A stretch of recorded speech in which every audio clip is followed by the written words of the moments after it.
Bueno, acá estamos. Voy a proponer un recorrido filosófico. Vamos a intentar recorrer el devenir histórico de la filosofía, porque creo que estamos en una era en la que es necesario replantearse el devenir histórico de la filosofía, siendo la filosofía algo tan humano y además siendo tan impensable para la época en la que suponemos que dio inicio. Digo, para esa época sumamente impensable que hoy, por ejemplo, yo pueda estar grabándome con un teléfono, que ustedes me puedan estar escuchando en sus casas, mientras se cocinan un pollo a la mostaza, al horno, con papas o arroz. Realmente hay un alejamiento tan notable que desde hoy me parece que es urgente retomar la pregunta originaria. Bueno, entonces hoy quería empezar por justamente preguntarnos por la filosofía misma, pero no quiero empezar por la pregunta ¿qué es la filosofía? Eso en realidad se nos va a ir mostrando a medida que vayamos exponiéndola. Empecemos entonces por darla por sentado y por decir algunas palabras preliminares. Preguntemos, antes que por su definición, por su origen histórico. Y en este sentido se impone la pregunta, ¿la filosofía es algo exclusivamente occidental? Porque también surge la pregunta de si otras culturas no han tenido filosofías. ¿Hay algo así como filosofía oriental? O incluso acá, filosofía precolombina. En principio, habría dos maneras de responder a esto. Y nosotros vamos a tomar una. Una respuesta es, si por filosofía se entiende algo general, ¿no? Como un modo de vivir, un modo de entender el mundo, un modo de conectar con la vida, ¿no? Una concepción del mundo, una cosmovisión, una manera de regirse, bueno, entonces sí, desde ese lugar todo pueblo tiene o ha tenido su filosofía. Ahora, si por filosofía entendemos una actitud compuesta por tres elementos, y estos tres elementos son teoría, contemplación teórica, y además de contemplación teórica desinteresada, es decir, una relación con la realidad que implica una visión sin finalidad alguna, por el mero hecho de verla y nombrarla como tal, bueno, esto sí es exclusivamente griego y por ende occidental. Porque como contemplación teórica, desde este lugar, no decimos que pueda haber una filosofía que solo sea contemplación no teórica, es decir, meramente sensible o experimental. Yo creo que eso de manera unilateral, esta manera de contemplar, ¿no?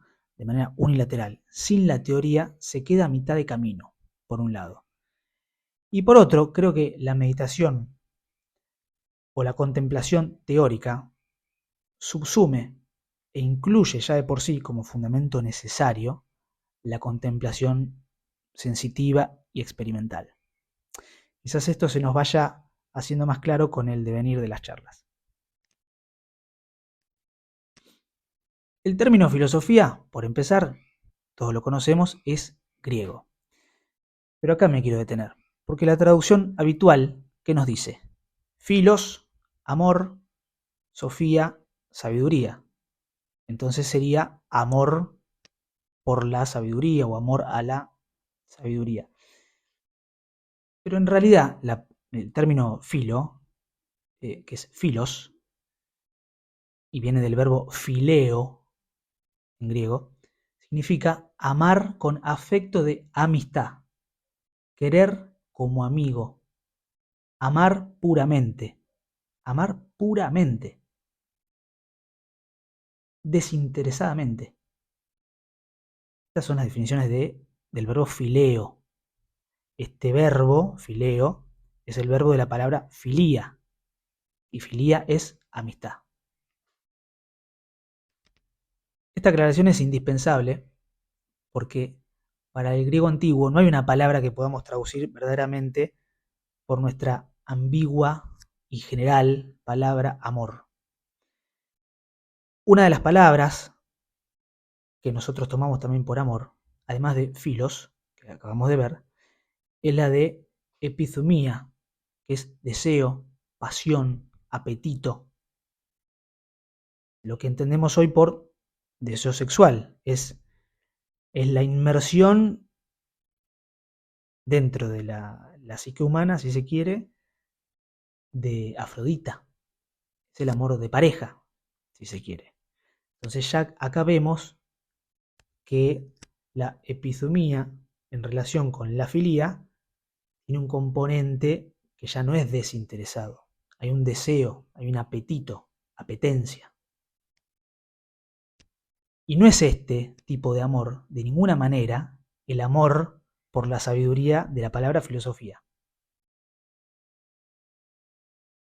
De hecho, este tipo de amor por la sabiduría revela más bien otra actitud que en rigor nada tiene que ver o nada tendría que ver con la actitud contemplativa.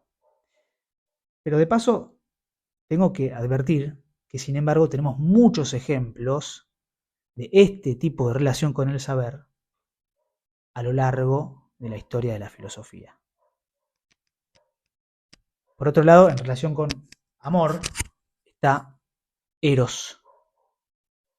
Eros también es, digamos, deseo desenfrenado, atracción irresistible, que puede tener un componente sexual, pero no es excluyente, ni tampoco se desprende necesariamente de aquí, ¿no? Hay deseos desenfrenados y atracción irresistible que no implican como fundamento lo sexual, pese a lo que nos puede llegar a decir algún freudiano. Ahora, el tipo de amor que los griegos exaltaban y privilegiaban era la filía, la amistad. Porque la filía es amor puro. De nuevo, ¿qué significa puro? Desinteresado, sin pasión, sin desenfreno, sin deseo. La filía, amistad, para el griego, no se daba en el marco de una carencia mutua, como puede que suceda hoy, o como sucede en general con los amores de pareja u otro tipo de amores, como los que dijimos recién, sino que al ser un amor desinteresado y puro, es un amor en el que todo lo contrario, en vez de carencia, lo que está en juego es una excedencia, es un don entre iguales. La filía como amor es un don, un donarse, es una excedencia, no una falta, lo que relaciona a ambas partes. Este término, este tipo de amor también era nombrado con la palabra griega agape, amor desexualizado, puro. Este concepto lo toma San Pablo y de ahí se traduce la caritas cristiana, que no tiene que ver con una atracción deseosa, movida por la carencia, sino por un don, un donarse, una entrega hacia el prójimo por una sobreabundancia. Entrega sin fin, o sea, sin finalidad. Entonces, mejor traducir la palabra filosofía como amistad, amor puro, don entre iguales, con el saber. No tendría que ser la filosofía así entendida, esa búsqueda desesperada por conocer y saber y avanzar en la ciencia. Acá ya hay algo de la esencia de la técnica, tema que veremos con Heidegger más adelante. mucho más adelante, sino que requiere un trato cotidiano y amistoso, como entre iguales, con el saber, cara a cara. No son pocos los filósofos, se me viene a la mente Schelling, y hay muchos anteriores a él, que dicen algo así como que el alma no sabe, el alma es sabiendo, el alma es ya la sabiduría. Tengámoslo presente porque esto implicaría una amistad, un trato cotidiano, un diálogo con el alma. ¿Qué nombramos con la palabra alma? Eso no es algo que vamos a hablar, que podamos hablar hoy. Eso vendrá más adelante. Pero quiero citar a Schelling. Schelling es un pensador moderno, es un pensador del romanticismo alemán. Dice algo así: esta división, esta duplicación de nosotros mismos, este comercio secreto en que se encuentran dos seres, uno que pregunta y otro que responde, uno que no sabe, pero que busca el saber, y otro que sabe, pero que no sabe su saber. Este diálogo silencioso, este arte interior de la conversación, es el auténtico secreto del filósofo.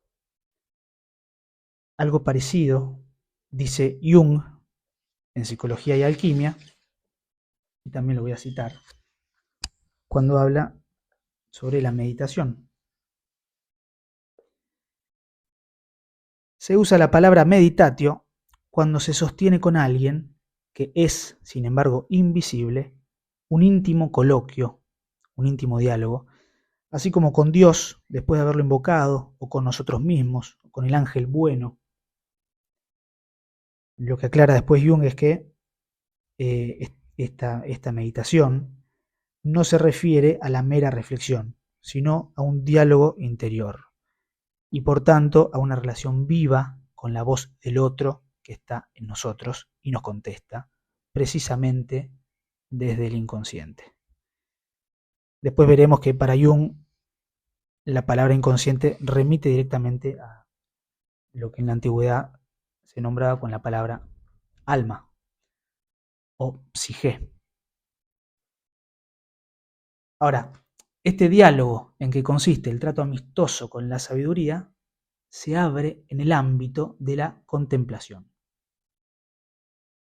Esta palabra contemplación es la palabra griega teoría. Nosotros tenemos la palabra teoría, cuyo verbo, el verbo de teoría del griego es theoreo.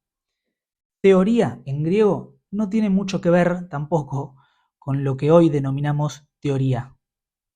De hecho, teoría significa visión, tener visto el mundo, espectáculo en o desde o de la mente. Espectáculo. Asistencia a espectáculos. Estoy diciendo sus definiciones, ¿no? De la palabra teoría. Asistencia a espectáculos significa teoría. También significa peregrinación. Un peregrino es un extranjero y un peregrinar es andar por tierras extrañas, es decir, adentrarse en el misterio. En el sentido que nos ocupa, lo que mejor se corresponde por ahora es, por lo que vamos a ver más adelante, es la palabra visión.